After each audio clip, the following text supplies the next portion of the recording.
Beberapa kali Presiden Prabowo menyinggung soal kinerja menteri kabinetnya. Apa makna pernyataan Presiden yang menyebut menteri yang kerja lambat? Kami bahas bersama pengamat Direktur Parameter Politik Indonesia Adi Prayitno dan Wakil Ketua Umum Partai Golkar Ahmad Doli Kurnia. Selamat petang semuanya. Selamat petang. Assalamualaikum warahmatullahi wabarakatuh. Waalaikumsalam warahmatullahi wabarakatuh. Mas Adi, oke, peringatan kan biasanya diawali dengan insiden dulu, ada pemicunya. Nah, kalau konteksnya di sini, Anda melihat ini ya peringatan biasa atau ada kejadian atau justru menteri yang jadi pemantiknya? Ya, saya kira ini semacam ultimatum politik yang diberikan oleh seorang presiden kepada para pembantunya untuk mampu bergerak cepat dan mengakselerasi semua keinginan-keinginan presiden, ya, terutama kebijakan-kebijakan yang populis. Oleh karena itu, bagi saya ketika presiden mengatakan yang tidak bisa bekerja dengan cepat akan ditinggalkan di tengah jalan, bagi saya ini semacam peringatan keras bahwa bukan tidak mungkin para pembantu, menteri, wakil menteri, dan kepala badan tidak bisa bekerja dengan cepat, tidak mampu mengakselerasi keinginan presiden, ya pastinya akan diganti. Saya kira bukan kali ini saja sebenarnya Prabowo itu memberikan peringatan keras kepada para pembantunya. Dalam peringatan Hari Lahir Pancasila, secara terang benderang Prabowo juga mengultimatum para pembantunya, kalau mereka korup mereka akan disingkirkan, kalau mereka itu tidak bisa bekerja dengan baik, sebaiknya mundur sebelum dimundurkan. Artinya apa? Prabowo Subianto sebagai presiden tentu tidak mau buang-buang waktu hanya dengan menteri yang tidak bekerja secara maksimal. Artinya Mas Adi, ini adalah peringatan secara umum untuk semua menteri, bukan kepada menteri-menteri tertentu? Bagi saya ini adalah untuk menteri-menteri secara umum, karena bagi Prabowo masih cukup meyakini bahwa menterinya yang saat ini berada di Kabinet Merah Putih masih bisa diharapkan untuk bisa meningkatkan kinerja mereka, ya. Tapi secara prinsip bukan tidak mungkin Prabowo itu akan memberikan evaluasi yang secara signifikan. Saya kira keluhan-keluhan terkait dengan menteri, wakil menteri yang dinilai kontroversial dan kebijakan-kebijakannya itu kontraproduktif menjadi sorotan publik, kan juga disampaikan oleh Ahmad Muzani, Sekjen Gerindra sekaligus Ketua MPR. Itu bagi saya bukan statement yang main-main. Oleh karena itu, kalau saya jadi menteri agak merinding mendengar pernyataan presiden, karena bukan tidak mungkin dalam hitungan waktu tertentu akan terjadi pergantian dan menteri-menteri yang underperform tidak bekerja secara maksimal, ya mereka akan wassalam, akan ditinggalkan, akan diganti dan diresapel oleh yang lain. Oke, ini soal pergantian dulu. Nah, ini saya ke Bang Doli. Bang Doli, tapi sebagai partai dengan menteri yang paling banyak di kabinet, bagaimana Anda menerjemahkan peringatan presiden ini? Apakah Anda bisa menggarisbawahi, mengaitkan ini dengan kemungkinan adanya pergantian menteri? Iya, saya kira pertama saya setuju ya bahwa pernyataan ini adalah pernyataan yang sering disampaikan dan memang harus dilakukan terus-menerus oleh seorang presiden, ya.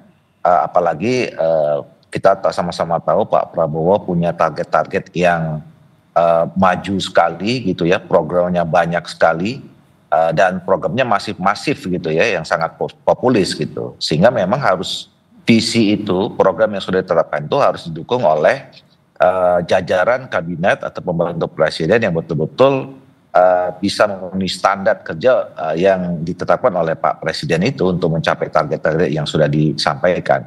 Nah, jadi ini memang harus dilakukan dan sering harus dilakukan. Jadi sesuatu yang biasa menurut kami. Nah, oleh karena itu kami pun juga sebetulnya yang tadi disampaikan, kader-kader terbaik kami sudah kami sampaikan, kami tempatkan, termasuk bahkan ketua umum ya, orang nomor satu, orang yang terbaik di Partai Golkar itu sekarang masuk di dalam jajaran kabinetnya Pak Prabowo, Pak Gibran. Tentu kami terus mendorong supaya memang bekerja dengan sangat serius, dengan baik, dengan tingkat performance yang baik dan tinggi gitu. Dan kalau kemudian dikaitkan tadi soal evaluasi ya, tentu saya kira Pak Prabowo punya cara, punya mekanisme sendiri untuk melakukan evaluasi terhadap kinerja jajaran kabinetnya, dan yang saya kira yang paling tahu itu Pak Prabowo sendiri ya. Dan apakah masih bisa seorang menteri itu masih dianggap perform atau baik, bisa diteruskan dan seterusnya, itu yang paling tahu Pak Prabowo. Oke, yang paling tahu Pak Prabowo, tapi kalau Mas Adi melihat kinerja menteri-menteri selama beberapa waktu terakhir ini, apakah ada menteri-menteri yang menurut Anda cukup mencolok untuk dievaluasi, apalagi kalau kaitannya dengan potensi dia pergantian menteri? Ya, saya kira dua hal kalau dikaitkan dengan soal evaluasi kinerja menteri. Pertama tentu terkait dengan kinerja ya, karena harus kita akui problem-problem strategis yang saat ini sedang dihadapi oleh rakyat terkait dengan misalnya sulitnya menjadi lapangan pekerjaan, angka kemiskinan yang terus bertambah, PHK terjadi di mana-mana, daya beli ekonomi yang semakin rendah. Saya kira itu adalah menjadi bahan evaluasi yang cukup penting. Bagaimana kementerian-kementerian terkait kalau memang tidak bisa diakselerasi, tidak bisa bekerja dengan cepat dan tidak bisa diharapkan, ya saya kira pernyataan-pernyataan presiden itu harus ada ujungnya. Apa ujungnya? Ya tentu reshuffle. Itu yang dilihat oleh publik. Jangan sampai pernyataan presiden yang sangat mengultimasi bagaimana kinerja menteri harus maksimal, ini tidak ada ujungnya. Nah yang kedua, banyak juga pihak yang berharap ada reshuffle dan pergantian kepada menteri yang memang statement-statementnya itu kan kontroversial. Dan justru yang menjadi sasaran itu adalah sisi negatif dari pemerintah. Beberapa waktu yang lalu kan misalnya orang ngomong tentang kepala babi lah, kemudian terkait dengan lingkar pinggang yang dikaitkan dengan apakah dia akan cepat mati ataupun tidak. Bahkan baru-baru ini kita mendengarkan untuk mengurangi angka pengangguran itu sebaiknya kerja di luar negeri. Padahal dulu kan awal Februari kita dengar ketika ada tagar semacam kabur aja dulu, itu kan dikatain sebagai orang yang anti nasionalis, anti NKRI, anti Pancasila, dan seterusnya, dan seterusnya. Jadi hal-hal yang sifatnya problematis, kontroversial, terkait dengan statement menteri dalam banyak hal kalau kita membaca suasana publik ya sebaiknya memang harus diganti karena 7 bulan menjelang 8 bulan kabinet merah putih ini terbentuk, saya kira bulan madunya sudah selesai. Jadi para pembantu presiden, menteri, wakil menteri, kepala badan, kepala lembaga, kalau memang mereka hanya menjadi beban bagi presiden, hanya mencoreng nama baik pemerintah, tidak bisa bekerja dengan maksimal, tak ada cerita. Presiden harus bisa menggunakan tangan besinya, mengganti mereka dengan yang lainnya. Saya kira begitu banyak orang-orang hebat dan orang-orang top di negara ini untuk dipersiapkan mengganti menteri yang memang sudah tidak sesuai dengan ekspektasi. Nah soal mengganti itu, sebentar Mas Adi, kita ke Bang Doli dulu. Nah soal mengganti tadi, oke ini adalah hak prerogatif dari presiden, tapi dengan seringnya ultimatum ini disampaikan oleh presiden, dari Golkar membaca sinyal reshuffle ini menguatkah setelah pernyataan terakhir? Enggak, begini, ini kan soal isu reshuffle ini kan sebetulnya sejak 1 bulan, 2 bulan setelah Pak Presiden, Pak Gibran dilantik itu, isu soal reshuffle ini terus aja bergulir gitu. Tapi saya yakin ya bahwa, dan itu tidak terjadi sampai sekarang. Nah, bahwa kemudian isu itu terus muncul, ya yang kita juga tidak tahu dari mana, itu juga tidak bisa dihempang ya. Tapi saya kira Pak Prabowo kan membaca semua situasi ini ya. Dan Pak Prabowo juga tadi saya katakan, pertama Pak Prabowo itu punya ekspektasi yang tinggi ya untuk bagaimana supaya bangsa kita, negara kita, masyarakat kita ini bisa bergerak lebih maju. Dan saya kira juga Pak Prabowo tahu masyarakat juga punya ekspektasi yang tinggi ketika kemarin misalnya Pak Prabowo dalam kampanyenya menyampaikan program-program yang tadi yang sangat populis itu dan ditunggu oleh masyarakat kita. Nah itulah makanya kemudian situasi dengan tadi mengetahui ekspektasi yang tinggi itulah Pak Prabowo sering mengatakan bahwa ayo menteri-menteri ini harus lebih serius, lebih kerja keras ya gitu. Dan saya setuju, saya kira memang tadi pernyataan Pak Presiden ini juga harusnya mendorong menteri-menteri itu lebih fokus bekerja ya berdasarkan tupoksinya masing-masing ketimbang misalnya menyampaikan pernyataan-pernyataan yang mungkin bisa jadi kontraproduktif gitu. Nah oleh karena itu bagi kami buat Golkar kalau soal evaluasi, soal kemudian reshuffle, kami tahu persis bahwa negara kita ini diatur, ada regulasinya tentang itu, dan itu adalah hak prerogatifnya Pak Presiden, yaitu Pak Prabowo. Oke, tapi sejauh ini dari banyaknya ultimatum presiden, apa evaluasi yang sering disampaikan langsung oleh presiden ke menteri-menteri, terutama yang dari Golkar? Saya kira kalau komunikasi yang terbangun selama ini dalam internal Partai Golkar, ya saya bisa menilai ya bahwa semua kader-kader Partai Golkar yang diberi amanah oleh negara melalui Pak Presiden ya, baik dari sebagai menteri maupun wakil-wakil menteri dan kepala badan, sejauh ini kami mendorong mereka bekerja sangat sungguh-sungguh, sangat serius dan ingin sekali memenuhi target-target apa yang diberikan oleh Pak Prabowo kepada menteri-menteri kami, dan kami juga bisa menilai sampai sejauh ini menteri-menteri kami perform. Kalau dari Mas Adi melihat ultimatum presiden ini sebagai bentuk pernyataan presiden untuk memecut kinerja menteri-menterinya, atau justru melihat bahwa banyak menterinya ternyata kerjanya belum optimal? Ya, saya kira memang bagi saya seharusnya memang presiden itu harus terus memberikan motivasi untuk terus memprovokasi bagaimana kinerja menteri harus ditingkatkan.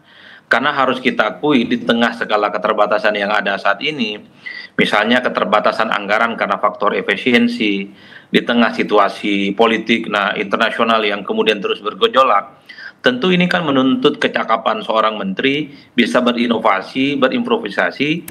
Mereka itu harus mampu bekerja dalam sebuah keterbatasan. Jadi hal-hal yang semacam ini sepertinya diinginkan oleh Prabowo. Oleh karena itu wajar kalau di setiap event-event penting Prabowo selalu mengingatkan bahwa kalau para pembantunya itu memang tidak siap, tidak sanggup, ya silahkan mundur sebelum dimundurkan. Dan bahkan Prabowo ya beberapa waktu yang lalu memang juga sempat menyatakan kalau memang tidak bisa bekerja cepat akan ditinggal di pinggir jalan. Sekalipun ini tidak ada kaitannya dengan reshuffle, tentu terkait dengan pernyataan Prabowo beberapa waktu yang lalu bahwa tidak akan ada reshuffle, dan Prabowo sangat percaya dengan kinerja menterinya. Tapi bagi saya reshuffle itu adalah sunnatullah, tinggal nunggu waktu, dan ini akan terjadi bagi siapapun. Nah, itu apa yang ditunggu artinya oleh Pak Prabowo sebenarnya dengan banyaknya tadi yang Anda sebutkan kontroversi di kabinetnya? Ya, sepertinya nunggu waktu yang pas kapan harus segera dilakukan. Kalau publik berharap per hari ini sekalipun, kalau memang menteri tidak bisa diharapkan bekerja dengan maksimal, harus sudah mulai diganti. Sudah cukup 8 bulan mereka itu untuk dilihat apakah layak untuk dipertahankan atau justru misalnya diganti dengan yang lain. Karena saya kira bangsa yang besar ini butuh sentuhan-sentuhan di mana menteri itu memang bisa berkinerja dengan baik, bisa berinovasi, dan yang paling penting kreatif. Sehingga keinginan-keinginan Prabowo yang ingin menjadikan bangsa yang besar, berinovasi, industrialisasi, termasuk hilirisasi itu bisa terwujud. Inilah yang kita sebutkan bahwa harus ada ujungnya dari ultimatum ini semua. Kalau tidak ada ujungnya, ya ini hanya sebatas angin lalu, dan mungkin menteri akan menganggap ini semua hanya sebatas peringatan yang tidak akan ada ujung. Ujung dari itu semua tentu kalau kita berharap harus ada reshuffle. Oke. Harus ada reshuffle. Nah, tapi kalau Bang Doli, kalau Anda kan juga pasti ada penilaian internal sendiri di Partai Golkar, melihat menteri-menteri Anda yang bekerja selama berapa ya, 7-8 bulan ini, sudah 10/10 nilainya? Ya, seperti yang saya katakan tadi, bahwa kami menilai bahwa upaya, kemudian keseriusan, sungguh-sungguh bekerja itu sudah sangat luar biasa, dan kami lihat juga hasilnya cukup perform. Cuma begini, tadi soal apa yang ditunggu misalnya ya. Tadi saya katakan bahwa Pak Prabowo tentu punya sistem penilaian sendiri, ya, punya ukuran sendiri, punya cara sendiri, itu yang saya katakan, punya mekanisme sendiri, kapan, apa perlu, terus kemudian siapa, dan apa yang mau dilakukan oleh jajaran kabinetnya gitu. Nah, tapi saya yakin juga ya, termasuk juga seluruh menteri-menteri yang ada sekarang, termasuk menteri-menteri yang berasal dari Partai Golkar, tanpa ada pun ya pernyataan-pernyataan ultimatum seperti ini, saya yakin mereka juga pasti juga punya niat untuk bekerja sungguh-sungguh untuk kepentingan bangsa, negara, dan rakyat Indonesia. Nah, apalagi sering diingatkan oleh Pak Prabowo ya, ini kan udah beberapa kali saya kira itu. Tentu mereka akan tambah serius itu untuk melakukan yang terbaik apa yang mereka miliki untuk menyelesaikan tugas-tugas yang diberikan Pak Prabowo sebagai menteri. Gitu. Oke, Mas Adi, artinya jalan keluarnya untuk sebagai bentuk ultimatum yang real gitu, hanya reshuffle saja, atau sebenarnya pernyataan keras berkali-kali ini sudah bisa untuk meningkatkan kinerja menteri? Ya, saya kira kan Presiden sudah berbuat baik ya kepada para pembantunya ini. Memberikan kesempatan yang kedua setelah beberapa waktu yang lalu mengatakan tidak ada reshuffle. Karena Presiden itu masih percaya bahwa para pementeri itu bisa kerja dengan baik, mereka itu sedang bersungguh-sungguh. Tapi kalau terus-menerus misalnya tidak sesuai dengan ekspektasi, kebijakan-kebijakan populis yang tidak pro rakyat itu tidak bisa diselesaikan dengan baik, lalu apa ujungnya? Itulah yang kemudian diinginkan oleh publik, bahwa setelah ada kesempatan kedua, Presiden berbuat hati kepada para pembantunya, maka tak ada cerita selain pergantian, supaya di kemudian hari Pak Presiden itu tidak terus-menerus memberikan teguran-teguran keras, supaya Presiden itu tidak terus-menerus memberikan sindiran-sindiran keras kepada para pembantunya yang tidak bekerja akan ditinggalkan di jalan, kemudian kalau tidak sanggup diminta untuk mundur. Oleh karena itu kan tentu tidak nyaman juga kita mendengar kalau setiap saat Presiden ini kan mengultimatum secara terbuka para pembantunya. Oleh karena itu ya reshuffle adalah sebuah keniscayaan. Apalagi bagi saya pernyataan Pak Ahmad Muzani, bagian dari penting kekuasaan hari ini, Sekjen Gerindra, beberapa waktu yang lalu mengatakan bahwa janganlah menteri itu jangan sampai menjadi beban kepada Presiden. Itu bagi saya semacam curhat politik. Begitu banyak menteri-menteri yang dalam banyak hal, kinerja dan manuver-manuvernya justru membuat Presiden itu terbebani dengan kelakuan-kelakuan mereka. Supaya tidak terus terbebani ya ganti. Oke, kalau Bang Doli artinya sepakat juga kalau ini harus diakhiri dengan reshuffle agar tidak hanya sebatas peringatan terus-menerus? Singkat saja boleh? Sepertinya pengennya jawabannya harus reshuffle. Ya, reshuffle itu kan sesuatu tadi disebutkan oleh Bung Adi ya. Reshuffle itu keniscayaan dalam sebuah periode kepemimpinan kepresidenan kita ya, yang sistem presidensial. Dan hampir tidak pernah tidak terjadi ada reshuffle dalam satu periode, apalagi di era reformasi ini. Nah, tapi tentu kapan momentum yang tepat itu, yang paling tahu persis itu adalah Pak Prabowo. Kita kan nggak tahu, kemarin tiba-tiba ada di tengah-tengah beberapa bulan terakhir ini kan sudah ada menteri yang reshuffle juga gitu ya. Jadi yang kita tidak tahu tiba-tiba mungkin waktu itu ekspektasi masyarakat terhadap Menteri A gitu.